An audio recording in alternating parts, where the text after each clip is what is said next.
Good morning students. Our today's subject is Marathi and today we are going to learn lesson number 23 माझा अनुभव part 2. तर मुलांनो, आज आपला विषय आहे मराठी आणि आज आपण मराठी विषयामध्ये पाठ क्रमांक 23 पाहणार आहोत, ज्याचं नाव आहे माझा अनुभव भाग 2. ठीक आहे. तर मुलांनो, आता आपण पाठाला सुरुवात करूयात. ठीक है. सबसे पहले मैं रीड करूँगी, उसके बाद हम देखेंगे इसमें इस लेसन में इस पार्ट में क्या दिया है. ठीक है. ओके. शाळा सुटली, मी घरी आलो. इकडे तिकडे पाहिले तर आई झोपलेली दिसली. यावेळी ती अशी कधी झोपत नाही. मी आईजवळ गेलो. आई, तुला बरं वाटत नाही का, असे विचारत मी तिच्या शेजारी बसलो. आईच्या अंगाला हात लावून पाहिला. आईला खूप ताप आला होता. तिचे अंग तापाने फणफणत होते. मी लगेच थंड पाणी घेतले. स्वच्छ रुमाल घेतला, तो थंड पाण्यात बुडवला. मी आईच्या कपाळावर रुमालाच्या घड्या ठेवू लागलो. काही वेळाने आईचा ताप थोडासा कमी झाला. मी डॉक्टरांकडे गेलो. त्यांना घरी घेऊन आलो.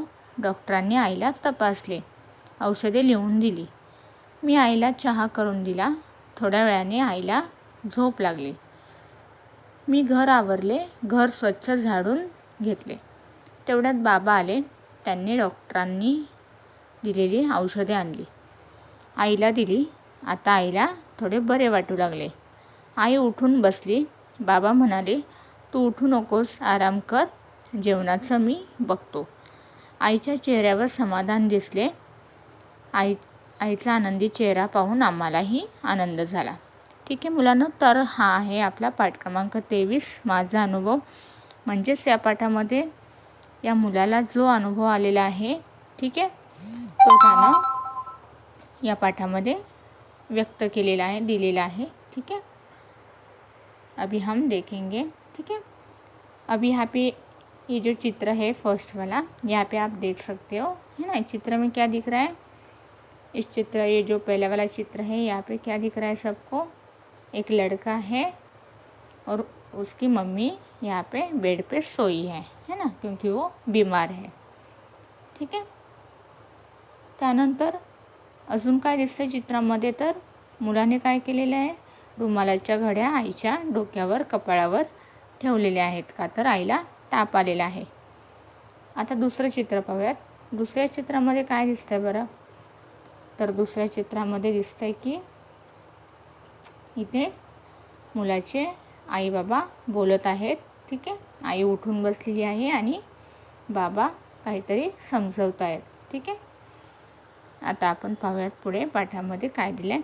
शाळा सुटली, मी घरी आलो. इकडे तिकडे पाहिलं तर आई झोपलेली होती. ठीक आहे. नेहमीप्रमाणे, ठीक आहे, नेहमीप्रमाणे त्याची शाळा सुटलेली आहे या मुलाची, आणि तुमच्यासारखाच मुलगा आहे हा, आणि त्याची शाळा सुटल्यानंतर तो घरी आलेला आहे.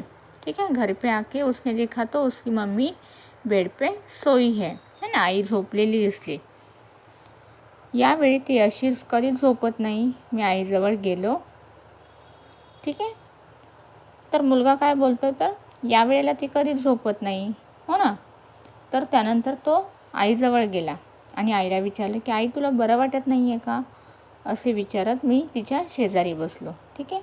मग मुलाने काय विचारलं की आई, तुला बरं वाटत नाही आहे का, असं बोलून मुलगा आईच्या बाजूला जाऊन बसला शेजारी. आईच्या अंगाला हात लावून पाहिला. आईला खूप ताप आला होता. तिचे अंग तापाने फणफणत होते. ठीक आहे. त्याने आईला विचारल्यानंतर त्यानं आईच्या अंगाला हात लावला, तर आईला खूप ताप आलेला होता. ठीक आहे. तिचे अंग तापाने फणफणत होते, मतलब उसकी मम्मी को बहुत ज़्यादा बुखार था. ठीक है.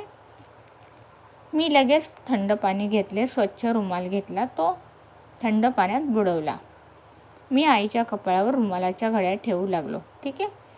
त्यानंतर मुलाने काय केलं, तर थंड पाणी घेतलं एका बाऊलमध्ये आणि स्वच्छ रुमाल घेतला. तो रुमाल काय केला, थंड पाण्यामध्ये बुडवला आणि आईच्या कपाळावर रुमालाची घडी करून ठेवली. इथे बघा तुम्ही चित्रामध्ये, यहाँ पे देखो, आप देख सकते हो, है ना. लड़के ने क्या किया है, रुमाल का रुमाल फोल्ड करके वो पानी में डुबा के वो सर पे रखा आहे. ओके.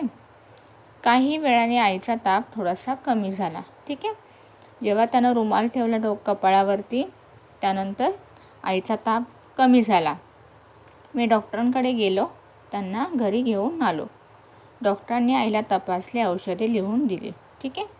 त्यानंतर त्या मुलानं काय केलं तर तो डॉक्टरांकडे गेला आणि त्यांना घरी घेऊन आला की आईला ताप आहे आणि तुम्ही तिला तपासा म्हणून.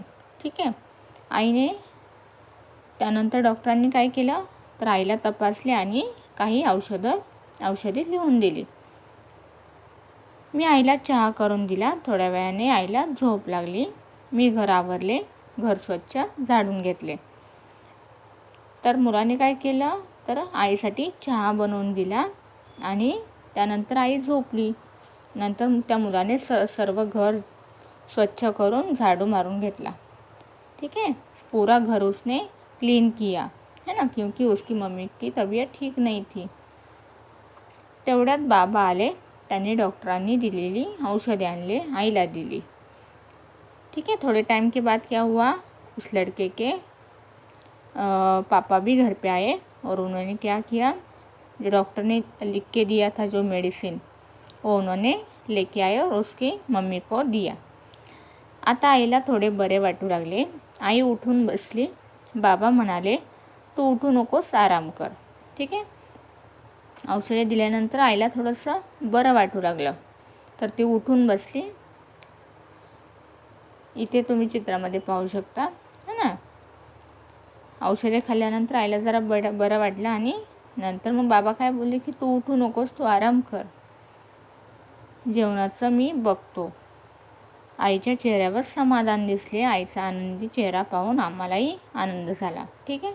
तर बाबा काय बोलले तर तुझी तब्येत ठीक नाही आहे. ठीक आहे. तर जेवणाचं मी पाहतो, म्हणजे आज जो स्वयंपाक बनवणार आहे घरामध्ये ते सर्व मी पाहून घेतो. त्यानंतर आईच्या चेहऱ्यावर समाधान दिसले, म्हणजे आईला बरं वाटले है ना. ह्या इथे चित्रामध्ये पाहू शकता मुलांना हो ना. तिचा चेहरा कसा दिसतोय, समाधानी दिसतोय. आईचा आनंदी चेहरा पाहून आम्हालाही आनंद झाला. ठीक आहे. तर मुलांनो, या पाठातून आपल्याला काय शिकायला भेटतं तर आपल्याला या पाठातून शिकायला भेटतं की जेव्हा आपल्या कुटुंबातील एखादी व्यक्ती आजारी असेल, जसं की आपली आई, आजी, पप्पा, ठीक है, जैसे वडील, ठीक है, कोई भी अगर घर में बीमार है तो हमें भी उनकी हेल्प करनी चाहिए है ना.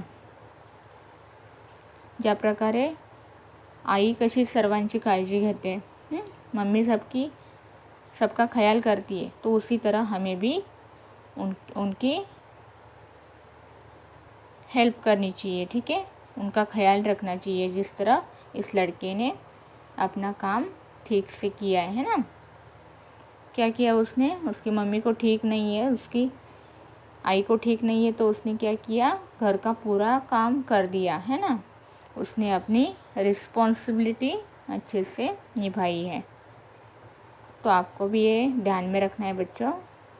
Thank you.